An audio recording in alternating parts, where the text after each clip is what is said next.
పెళ్ళైనా పండగైనా వేడుక ఏదైనా పట్టుచీరల ప్రత్యేక వేదిక వారాహి సిల్క్స్. సాంప్రదాయానికి సౌందర్యానికి వారధి. పుట్ట వెంకట మాధవి ఈవిడ నేరస్తుడు గురుమూర్తి యొక్క జీవిత భాగస్వామి. 30 సంవత్సరాల వయసు ఉంటుంది.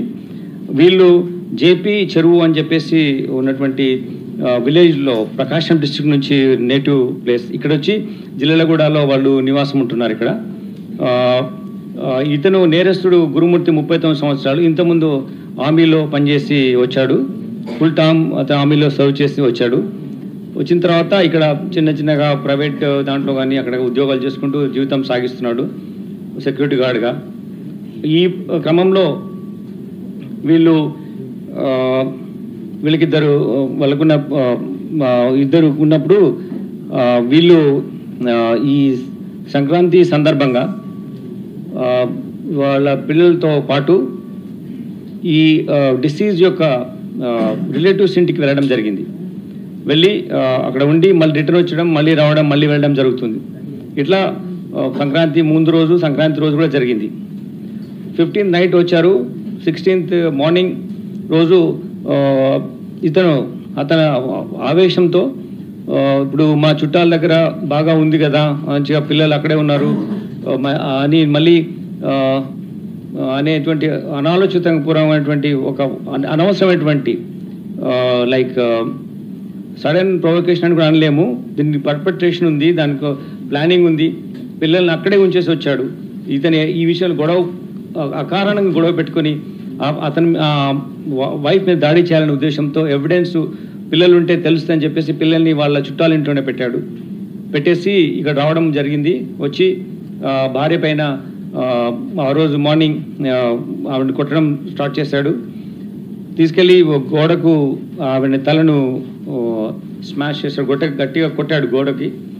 She sustained injuries and then అంటే షీ ఫెల్ డౌన్. అప్పుడు పైన కూర్చొని గొంతు నులిమేసేసి ఆవిడ చంపడం జరిగింది. ఇది ఎలా మనకు తెలిసిందంటే ఈ జరిగిన విషయాలన్నీ కూడా తర్వాత తీసుకెళ్ళి నది అక్కడ చెరువులో ఎలా వేశాడు అని అన్నీ కూడా, ట్యాంక్లో ఎలా వేశాడు అని అన్నీ కూడా మనకు వీళ్ళ ఈరోజు వస్తువు వెళ్తున్నాడు కదా, మేము అతను ఎంక్వైరీ ఎగ్జామిన్ చేస్తున్నాం, మళ్ళీ పంపిస్తున్నాం, మళ్ళీ వస్తున్నాడు. ఆ ప్రాసెస్లో ఈరోజు ఉదయం వాళ్ళ ఈ అమ్మాయి చనిపోయిన వాళ్ళ అమ్మాయి మేనమామకు ఇతను చెప్పాడు జరిగింది ఏంటి ఇట్లా అని చెప్పేసి. ఆయన ముందు కన్ఫెస్ చేశాడు. ఆ కన్ఫెస్ చేసింది అతను వచ్చి మళ్ళీ మన పోలీసుని పిలిచినప్పుడు ఇలా జరిగిందని చెప్పాడు ఇదంతా. దీంట్లో ఇవన్నీ కొట్టడం జరిగిన తర్వాత, ఆవిడ చనిపోయిన తర్వాత ఆవిడ్ని ఇంట్లో ఉన్నటువంటి కత్తితో ఫస్ట్ లెగ్స్ కట్ చేసి, తర్వాత 2 చేతులు, బాడీ పార్ట్ ఒకటి, దెన్ తల, ఈ 4 పార్ట్స్ కట్ చేసి వీటిని ఒక వాటర్లో పెట్టి హీట్ చేస్తాం కదా మనం చిన్నప్పుడు స్నానం చేయడానికి పెట్టుకునే అటువంటి దాంట్లో పెట్టి చిన్న పార్ట్స్ చేసిన అన్ని పెట్టి హీట్ చేశాడు, బాయిల్ చేశాడు. తర్వాత వాటిని తీసుకున్న బాయిల్ చేసిన తర్వాత ఈ పీసెస్ తీసుకెళ్ళి even it's two I don't understand how a person can behave like this. It's ultimate stature of barbaric nature, inhuman way of doing things. Utterly it is rarest of rare ways of doing and killing a person this way without ఏమాత్రం పాశ్చాత్తాపం లేని విధంగా. ఆ ఇంట్లో చంపిన తర్వాత, ఆ చిన్న ఇల్లులో చంపిన తర్వాత ఒక ఇంట్లో రెంట్కుంటాడు అతను. చంపిన ఆ బాడీలో ఉన్న పార్ట్ తీసుకెళ్ళి ఒక పెద్ద స్టవ్, వాళ్ళ ఇంట్లో గెస్ట్లు వచ్చినప్పుడు చేయడానికి ఒక స్టవ్ ఉంది, దానిపైన పెట్టేసేసి ఆ సిలిండర్ కనెక్షన్ ఇచ్చేసేసి ఈ బాడీ బాయిల్ చేసిన పీసెస్ని ఆ మంటలో పెట్టి కాల్చిన తర్వాత అన్ని పీసెస్ కాల్చిన తర్వాత అప్పుడు అతను అవి తీసేసి ఒక పెస్టల్తో దాన్ని రోకలి బండ దాంతో తీసుకొని ముక్కలుగా చేసి, అది బాయిల్ అయింది, వేడైంది కాబట్టి అది చాలా ఈజీగా ఉంటుంది కాబట్టి దాన్ని పగలగొట్టడం జరిగింది. చిన్న పౌడర్ లాగా అయిపోయింది. అయితే లొకాట్ ప్రిన్సిపల్ ఉంటుంది. ఇక్కడ నేరస్తుడిగా నేరం చేసినప్పుడు తప్పకుండా ఆయన యొక్క ఎవిడెన్స్ అక్కడ వదిలిపెడతాడు. ఆ వదిలిపెట్టిన ఎవిడెన్స్ని పట్టుకోవడమే ఆ పోలీస్ అధికారుల బాధ్యత. సో ఆ ప్రిన్సిపల్ మాకు ట్రైనింగ్లో చెప్పిన ప్రిన్సిపల్ ఆధారంగా ఇతను చేస్తున్న తప్పులు అతను అనుకున్నాడు, అది ఎవరు చూడరు, ఎవరు ఒక్కడే ఉన్నారు కదా అని. కానీ we got sufficient evidence to prove this and we got that. అది చేసిన తర్వాత ఆ ముక్కలు అవన్నీ చేసి ఒక బకెట్లో వేసి 6 o'clock టైంలో ఈవినింగ్ తీసుకెళ్ళి అక్కడ ఉన్నటువంటి జిల్లాల కూడా చెరువు దగ్గర తీసుకెళ్ళి, పెద్ద చెరువు తీసుకెళ్ళి అక్కడ వేసాడు. వేసేసి ఒక బకెట్లో ఒక పెయింట్ చేస్తారు కదా, ఆ పెయింట్ వేసి దాంట్లో పెట్టి తీసుకువేస్తాడు. అది తీసుకెళ్ళినామంటే బకెట్ కంటైనర్ ఏది ఉందో అది సీజ్ చేయడం జరిగింది. దాని తర్వాత అతను Ashes I don't understand how to explain it. మీరు చాలా బాగా మీ ప్రెస్ వాళ్ళు చెప్తారు కానీ అది police officer I'm not able to explain you the way the cruel way your behaving. So అలా చేసిన తర్వాత దెన్ నీ కేమ్ బ్యాక్ హోమ్. మళ్ళీ మొత్తం అంతా పొద్దున్న నుంచి కడిగినట్టుగానే మళ్ళీ కడిగి వాసన రాకుండా చూసి మళ్ళీ వెళ్ళి పిల్లల్ని తీసుకొని వచ్చాడు. అంటే చూడండి అతని మనస్తత్వం. తీసుకొచ్చి మదర్ ఎక్కడ ఉందంటే ఇట్లా బయటికి వెళ్ళింది అని చెప్పేసి ఈమె మీద లేనిపోని విధంగా చెప్పి పిల్లల్ని ఏదో చేసి పడుకోబెట్టి మెయిన్ బెడ్రూమ్ ఏదైతే అతను చేసినాడే ఉన్నాయో అది మాత్రము వెళ్లకుండా యాక్సెస్ కంట్రోల్ పెట్టి లాక్ చేసి పెట్టి బయటనే ఉండి అట్లా 2 days గడిపాడు. దాని తర్వాత వాళ్ళ పేరెంట్స్ వచ్చి అడగడము, తర్వాత విధి లేని పరిస్థితిలో మిస్సింగ్ కేసు మిస్ అయింది నాకు తెలియదు అని చెప్పడం మూలంగా వాళ్ళ మదర్ వచ్చి మనకు కంప్లైంట్ చేయడం, ఆ కంప్లైంట్ ద్వారా మనం ఇన్వెస్టిగేట్ చేయడం మొదలుపెట్టాం. ఇన్వెస్టిగేషన్ చేసినప్పటి నుంచి ఈ మేము తీసుకున్న స్టెప్స్ వల్ల చాలా వెరీ క్రెడిబుల్ అడ్మిసిబుల్ ఎవిడెన్స్ మేము కలెక్ట్ చేయగలిగాం. అతన్ని మేము తీసుకొచ్చినప్పుడు మేము క్వశ్చన్ చేస్తున్నప్పుడు ఈ ఎక్స్ట్రా జ్యుడిషియల్ కన్ఫెషన్ ఏదైతే వాళ్ళ మేనమామకు చేసినటువంటిది కన్ఫెషన్ ద్వారా ఎన్నో ఇన్ఫర్మేషన్ ద్వారా మనం చేస్తున్నప్పుడు ఫస్ట్ అతను చాలా ప్లాన్డ్గా తీసుకెళ్ళి అక్కడ ఒక డంప్ ఉంటుంది అనమాట. ఇది మనం జనరల్గా తీసుకెళ్ళిపోయి వేస్ట్ అక్కడ పడేస్తాం కదా, అటువంటి ప్లేస్ ఒకటి ఉంది చెరువు దగ్గర కట్ట పక్కన అట్లా. సో అందులో పడేసాము, బాడీ పాస్ చిన్న బ్యాగ్లో పెట్టి అది ఎవరో మున్సిపాలిటీ వాళ్ళు తీసుకెళ్లారని వాళ్ళకి చెప్పాడు. అది యాక్చువల్లీ అది కాదు, ఆయన మళ్ళీ తీసుకెళ్లి నీళ్ళలో కలిపడమే కరెక్ట్. అట్లా ఎట్లా చెప్పేసేసి మున్సిపాలిటీ తీసుకెళ్ళిపోయారు అని చెప్పి మిస్లీడ్ చేయడానికి కూడా ట్రై చేస్తాడు. చాలా విధాలుగా అతను పోలీసును మిస్లీడ్ చేయడం కానీ ఈవెంట్ చేయడం చేస్తాడు. సో మేమంతా సీన్ ఆఫ్ అఫెన్స్ రీకన్స్ట్రక్ట్ చేసి అతను అక్కడ ఎక్కడైతే వేసాడో తర్వాత చెప్పిన దాని వాళ్ళ సీన్ వెళ్ళి చూసి మెటీరియల్ అంతా సీజ్ చేసాం. దానికి తగ్గట్టుగా బాడీలో మనం అడ్మిసిబుల్ పార్ట్స్ ఏమైతే ఉంటాయో ఎవిడెన్స్ ఎస్టాబ్లిష్ చేయడానికి కూడా మేము సీజ్ చేసాం. అవి మేము టెక్నికల్ పర్స్పెక్టివ్లో లీగల్ ఎయిడ్స్ ద్వారా మేము దాన్ని ప్రూవ్ చేస్తాం. దాని తర్వాత ఇది ఫాస్ట్ వేలో కన్విక్షన్ తెచ్చుకోవాలనే ఉద్దేశంతో ఉన్నాం. కాబట్టి మేము తొందరలోనే ఇన్వెస్టిగేషన్ కంప్లీట్ చేసి మేము ఛార్జ్షీట్ చేస్తాము ఈ కేసును. అయితే నేను ఒకటి మీకు కోరుతున్నాను, ప్రెస్కు బాధ్యతంగా ఉండండి ఈ కేసులో, బీ రెస్పాన్సిబుల్. ఇట్స్ ఒక లేడీని ఇలా చంపిన తర్వాత మీరు చట్టంగా ఉన్నటువంటి కొన్ని బాధ్యతలు మీరు నిర్వర్తించాలి.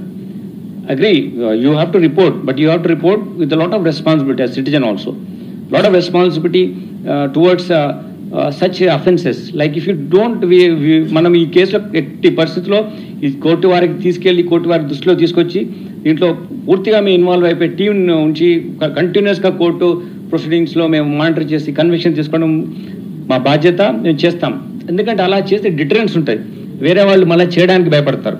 సో నేను మీ ప్రశ్న కోరుకునేది ఏంటంటే be responsible in this. I'm requesting you not to give any space to general your impressions, your inferences, investigation attribute cheyakandi, because that will hamper the way you if you don't feel responsible and don't speak that way, you are going to cause someone may gain strength and someone may commit this offense. So atla jaragakunda undalanటే మనం అందరం కలిసి బాధ్యతగా, ఇది మన everyone responsibility. మన దగ్గర జరిగింది, మనము కేసు డిటెక్ట్ చేశాం. మా అధికారులందరూ చాలా కష్టపడి ఇన్ని రోజుల నుంచి చేసి ఈ కేసు ఒక లీగల్ వేలో సైంటిఫిక్ ఎవిడెన్స్తో దాడి చేశాం. చాలా టీమ్స్ పెట్టి మేము చేయడం జరిగింది. మీకు మేము మా ఇన్వెస్టిగేషన్ ప్రాసెస్లో so ultimately we got this case detected. The accused made extra judicial confession with some relative. ఆ బేసిస్లో మేము అతన్ని ఎగ్జామిన్ చేసినప్పుడు టోటల్గా ఆయన scene of offence different places తీసుకెళ్ళి చూపించడం జరిగింది. ఆ రికవరీ చేయడం జరిగింది. దాంతో ద్వారా మేము మీకు డిటెక్షన్ గురించి మీకు చాలా రోజు మీరు ఎదురు చూస్తున్నారు కదా, దానికోసం మీకు ఇవన్నీ మీకు ఎక్స్ప్లెయిన్ చేస్తున్నాం. సి ఇతను by nature very cruel man. So అతను వచ్చిన తర్వాత భార్య ఇప్పుడు ఇక్కడ హైదరాబాద్లో ఉన్నాం కదా, మన చుట్టాలింట్లోనే హ్యాపీగా మా పిల్లలు ఉన్నారు కదా అని చెప్పింది. ఇంకా మనం ఇక్కడే ఉందాము అనే ఉద్దేశం. దాని తర్వాత అతను పొద్దున్న లేవగానే ఆమెను చాలా పంచాయతీలు జరిగే వాళ్ళ మధ్యలో కొన్ని ఇష్యూస్లో. సో దాన్ని దృష్టిలో పెట్టుకొని అతను ఆమెను కొట్టడం స్టార్ట్ చేశాడు ఇండిస్క్రిమినేట్ వే. సో అప్పుడు కొట్టడం ప్రాసెస్లో అతను చంపాడు. చంపిన తర్వాత ఆ చంపిన నేరం ఆయన మీద పడకుండా ఒక మిస్సింగ్ కేసులో ఉండే విధంగా అది చూసి ఆ బాడీని ఇలా చేసి తీసుకెళ్ళి నీళ్ళలో కలిపాడు. సెలబ్రేట్ చేసుకోవడం కోసం సిస్టర్ ఇంటికి వెళ్ళినప్పుడు అక్కడే పిల్లలు వదిలేసి వచ్చారు.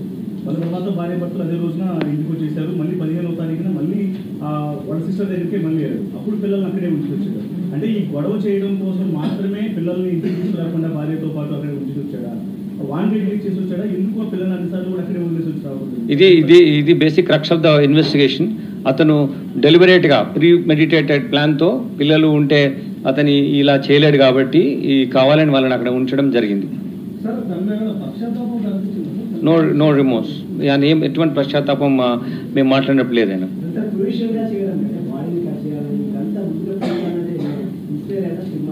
No nothing. మీరు ఏదో చెప్పినట్టున్నారు, అట్లేం లేదు. నేను అడిగాను స్పెసిఫిక్గా, అట్లేం లేదు. ఒకటే రౌండ్, దానికి ఎవిడెన్స్ ఉంది. ఒక రౌండ్లో అంతా బూడిద అయిపోయింది కదా, అది ఒక డబ్బాలో పెట్టుకొని దానికి క్లియర్ మాకు ఎవిడెన్స్ ఉంది. ఒక 2-3-4 అవర్స్ చేశాడు. ఆ ఇంట్లోనే ఉన్నాడు, క్లీన్ చేయడము.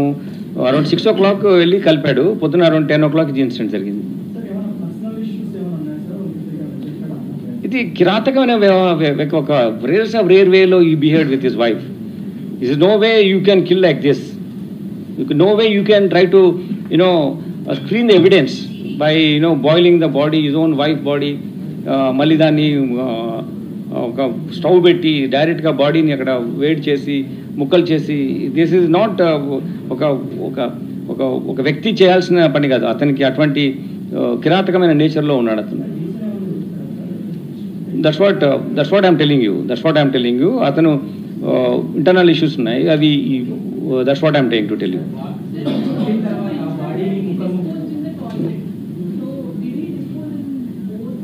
మీరు అదే దయచేసి ఎక్కువగా ఇన్వెస్టిగేట్ పోలీస్ చేయండి. ఇందులో ఏం జరిగిందంటే అతను కొట్టిన తర్వాత ఇంట్లో డిఫరెంట్ ప్లేసెస్లో ఆమె ఏం చేయాలి, ఎట్లా కట్ చేయాలని తీసుకెళ్ళాడు. ఎక్కడ కూడా తీసుకెళ్ళిపోయి ఆ చెరువులోనే వేస్తాడు. ఎక్కడ కూడా ఇంట్లో. ఎస్ అది 15th 16th వీళ్ళందరూ పండగ ఊరికెళ్ళారు.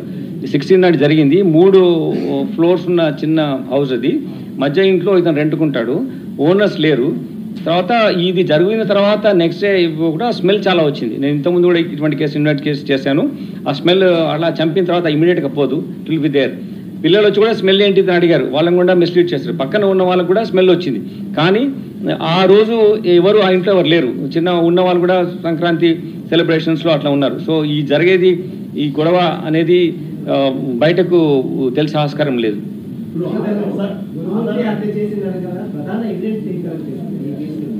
నేను కోర్టు వారికి ఇస్తాం అది.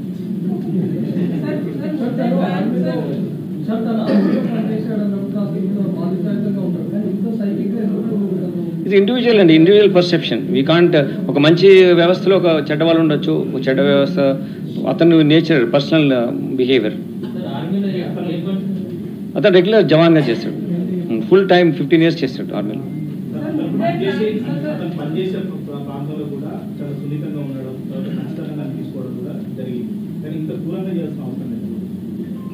ఇండివిజువల్ యొక్క ప్రవర్తన మనము ఇంటర్నల్గానే ఉంటుంది. మనము there are two faces of a person sometimes, like you can't really do with his wife and with outside world. Maybe we'll get to that. But this ఇన్సిడెంట్లో అతను చేయడము, అతను కన్ఫెస్ చేయడం అన్నీ వాళ్ళ మేనమామకు చెప్పడం జరిగింది. That is way of behaving like. No, that is not at all has come anywhere in our investigation. No.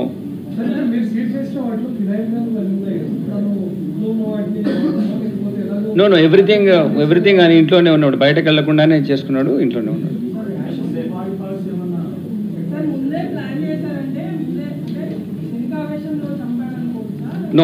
No క్షణికావేశం కాదండి ఇది ప్రీ ప్లాన్. పిల్లల్ని అక్కడ ఉండము, వీళ్ళిద్దరు ఇక్కడ రావడము, వాళ్ళిద్దరైనా ఉండాలి, పిల్లల్ని తెచ్చుకోవాలి. పిల్లల్ని అక్కడే పెట్టాడు. క్షణికావేశం అనేది ఎక్కడ ఎస్టాబ్లిష్ కాలేదు. తర్వాత చాలాసార్లు మనం చూసాం, ఆ క్షణికావేశం అయినప్పుడు మళ్ళీ వచ్చి పోలీస్కి ఇన్ఫార్మ్ చేస్తారు.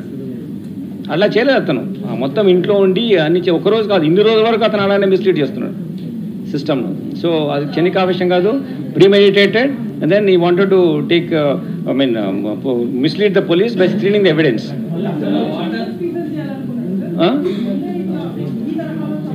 అంటే అతను చంపిన తర్వాత మనకు తెలిసిన విషయం ఏంటంటే ఇది ఎలా ఈ ఎవిడెన్స్ లేకుండా ఎలా చేయాలనే ఉద్దేశంతో అలా చేశాడు.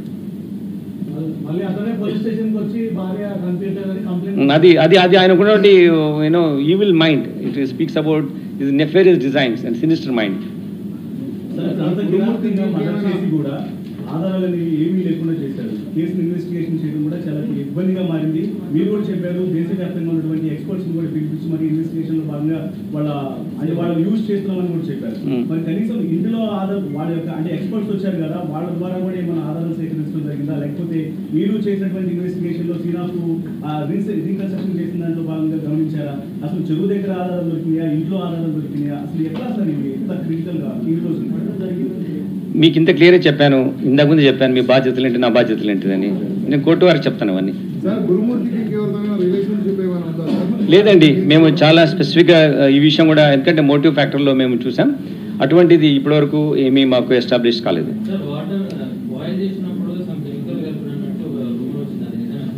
Nothing of that sort is there. No this is not involved. కేసెస్లో ఏం లేవు. అది చాలా బాగానే ఉన్నాడు, క్రూరంగా ప్రవర్తించాడు అంతే. నేను చూశాను, మాట్లాడాను, మళ్ళీ నాకు కూడా మీ ముందు మాట్లాడే ముందు ఒకసారి మళ్ళీ చూద్దామని. చాలా అందంగా కూడా ఉన్నాడు ఆయన, అట్లేం లేదు. Is so normal, but his behaviour is so cruel. Is very fit also. You can easily, I asked him how can you do it. ఆమె చాలా షార్ట్ ఉంటుంది సార్, ఈజీగా నేను కట్ చేసి పెట్టాను అన్నాడు. ఎట్లా చేసావు ఇదంతా అంటే, ఇంట్లో ఉన్న కత్తి యూజ్ చేశాను, ఇంట్లో ఉన్నాను. కొంచెం బాడీ పార్ట్స్ అని కట్, ఫస్ట్ లెగ్స్ కట్ చేశాడు. చెప్పడం అసహ్యంగా ఉంది, ఆమె బాధగా ఉంది. నేను ఇంతగా చెప్పదలుచుకోలేదు అందుకోసమే. మరి అడుగుదాం, మళ్ళీ మీతో తీసుకెళ్ళి మీతో అడుగుదాం, మళ్ళీ మేము పొలిటిక్స్ కస్టడీ తీసుకుంటాం, అప్పుడు మిమ్మల్ని కూడా will involve in that. Will ask for the police custody what ever. So many lady journalists are there in front of them. This is such a heinous offense, and don't ask more questions which will hamper the progress of investigation. We are there to focus on this case. It is a collective responsibility to get the conviction so that there will be deterrence. Future lo evaru ila cheyakunda undaniki deterrence count.